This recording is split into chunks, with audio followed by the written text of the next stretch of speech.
उसके बाद उसी वंश में कई राजा हुए, राजा भरत हुए। राजा भरत बड़े ही प्रतापी राजा थे, राजकाज सूझबूझ से सब कुछ काम करते। कुछ समय बाद अपना राजकाज अपने बच्चों को संभाल कर वे जंगल की ओर चले गए तपस्या करने के लिए। एक बार जंगल में वे स्नान कर रहे थे तो एक तरफ, नदी के एक तरफ एक मृगों का समूह था। मृग यानी हिरण का समूह था। उसमें से एक मृग मादा भी थी। मृग मादा यानी फीमेल, हिरण में फीमेल। तो मृग मादा भी थी, वो गर्भवती थी। अचानक एक सिंह की गर्जना करने की आवाज होती है, तो जितने मृग थे वे सब नदी से छलांग लगाकर नदी के दूसरी ओर आने लगे। वो मृग मादा भी डर गई, उसने भी छलांग लगाई। उसने छलांग लगाई तो उसके गर्भ में से बालक नीचे गिर गया। नीचे गिर के पानी में चला गया। पानी में भरत जी स्नान कर रहे थे, उन्होंने उसे पकड़ लिया। अब मृग मादा की तो मृत्यु हो गई, तो उस बालक को भरत जी अपनी कुटिया लेकर आ गए। अब दिन भर उसके साथ रहते। अब देखिए, ये मनुष्यों का स्वभाव है। अगर आप 24 घंटा किसी के साथ रहेंगे तो उसमें मोह पड़ जाना स्वाभाविक है, उससे प्रेम हो ही जाता है।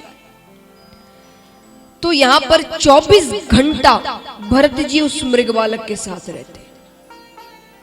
सो रहे हैं तो वो पास रहे, भोजन कर रहे हैं तो वो पास रहे, स्नान कर रहे हैं तो वो पास रहे, पूजा कर रहे हैं तो वो पास रहे, हर वक्त मृग बालक। अब एक बार वे पूजा पाठ कर रहे थे, वो मृग बालक बाहर खेल रहा था। तभी एक मृगों का समूह आया।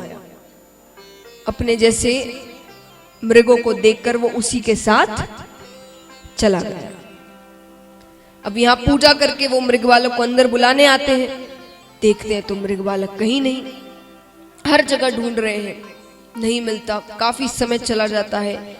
अंत समय निकट आता है। अंत समय, इतने वर्षों बाद भी महाराज उनके मुख में केवल एक ही नाम, मेरा मृग बालक कहां गया। वो कहते अंत समय में जिसका नाम मुख से लो वही योनि प्राप्त होती है। इसलिए कहते भगवान का नाम लेना चाहिए, तो बाकी जो योनियां उनसे छुट्टी मिल जाएगी, भगवान के पास जाएंगे। तो उन्होंने मृग बालक का नाम लिया, उन्हें मृग योनि प्राप्त हुई। अब लेकिन अपने राजकाज में उन्होंने इतने पुण्य किए थे अपने राज्य काल में कि उनकी बुद्धि भ्रष्ट नहीं हुई। उन्हें पिछले जन्म का सब कुछ याद था। तब उन्होंने विचार किया कि ये मैंने क्या कर दिया। एक मृग के मोह में इतना पड़ गया कि अंत समय में मेरे मुख में उसका नाम था।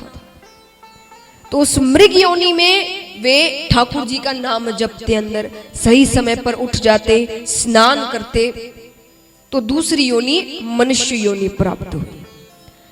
अब ब्राह्मण के घर में इनका जन्म हुआ। ब्राह्मण की 2 स्त्रियां थी। एक स्त्री से कुछ बालक थे, एक स्त्री से एक बालक, एक कन्या। वो एक बालक भरत जी थे। इस जन्म में भी उनका नाम भरत ही पड़ा।